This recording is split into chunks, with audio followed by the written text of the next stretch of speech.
Hey guys, Frosty Knives here with another 5 o'clock drive-by on a Friday.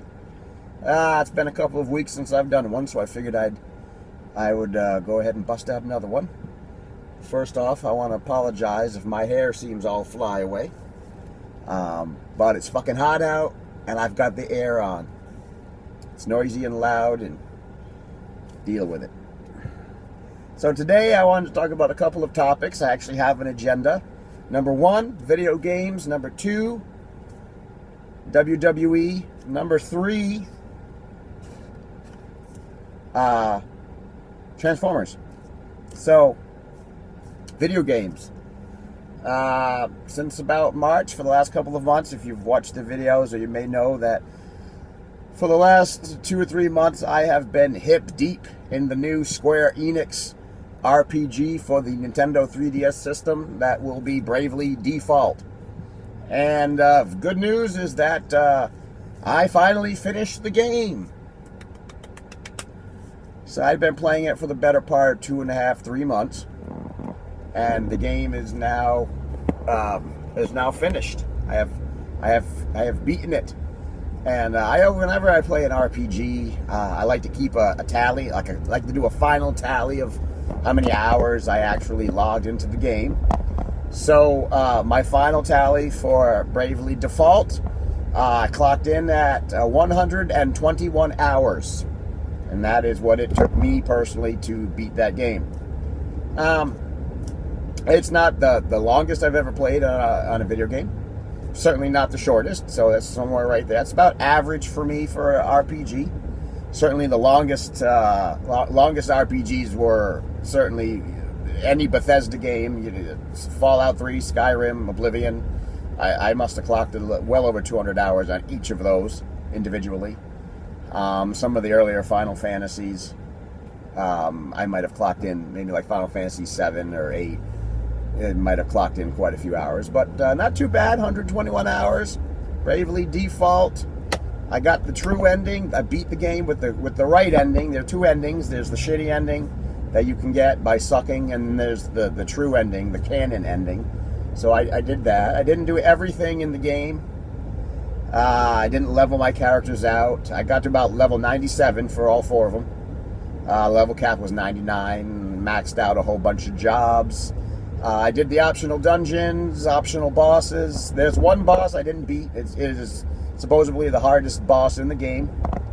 But I can always go back. I can always keep playing. You can continue with your characters, or there's a new Game Plus feature where you can start over with your high-end levels. So if I ever want to play it again, I can go right back into it. Really enjoyed the game. Maybe I'll do a review on it. I thought it was awesome. Really good RPG, good story.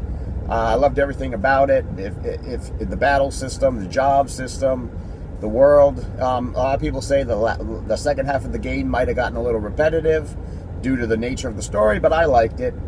So if you really like, it's certainly in my top 10 best favorite games for the 3DS. Probably in my top 5 favorite games for the 3DS, and might even be in my top 3. So if you like RPGs, if you like Final Fantasy games, Japanese RPGs, turn-based RPGs, if you're into that kind of stuff, I would definitely recommend picking the game up, renting it, playing it, borrowing it from a friend, stealing it from a hobo. But I would definitely play that game, give that game a shot. And I can't wait for the sequel. Bravely Second, it will be called. And I will be bravely pre-ordering the sequel when it's available. WWE Network is still going strong. I'm still enjoying it. I'm still watching it. I'm still watching the pay-per-views. I like the original programming. I like the Legends House. It's about the only reality show that I'll watch. A bunch of old retired wrestlers living together in a house with this shenanigans. It's wonderful. It's great. It's fun. It's entertaining. I don't follow reality TV, but I'll follow that one. So it's got a lot of cool original programming. It's got a huge library. But the best thing about it, and this is what tickles me the most, this is the best thing about it, is that for $9.99 I get all of that, but every month I get the pay-per-views.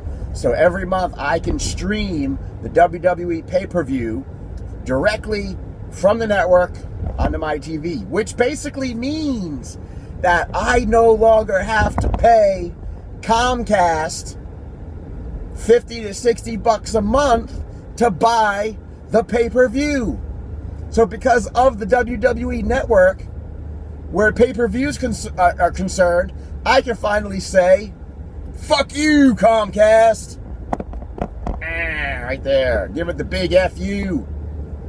And if it wasn't for the fact that that Monday Night Raw is still on, TV is on the USA Network, if Raw and SmackDown were actually something that they would stream on their network, I would have no reason for cable at all.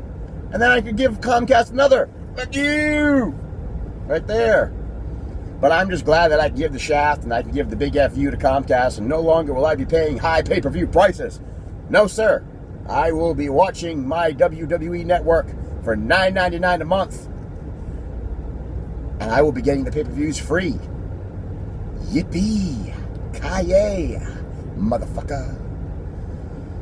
Transformers. June 27th, we all know Transformers 4, Age of Extinction. I don't even think it's called Transformers 4. It's just Transformers Age of Extinction. The shitty LaBeouf, the one that shitty LaBeouf is not in, will be hitting theaters, and the toys are now hitting shelves. They just started to come out. The official release date is today, and tomorrow, today. But stores around the country have been getting them early. Amazon has been shipping shit early. Canada released the shit early. Everybody's getting stuff early. So, the toys are coming out. I have seen some on the shelves a little bit here and there. And if you've watched the review, I did just recently pick up a Transformers Age of Extinction Voyager class Grimlock.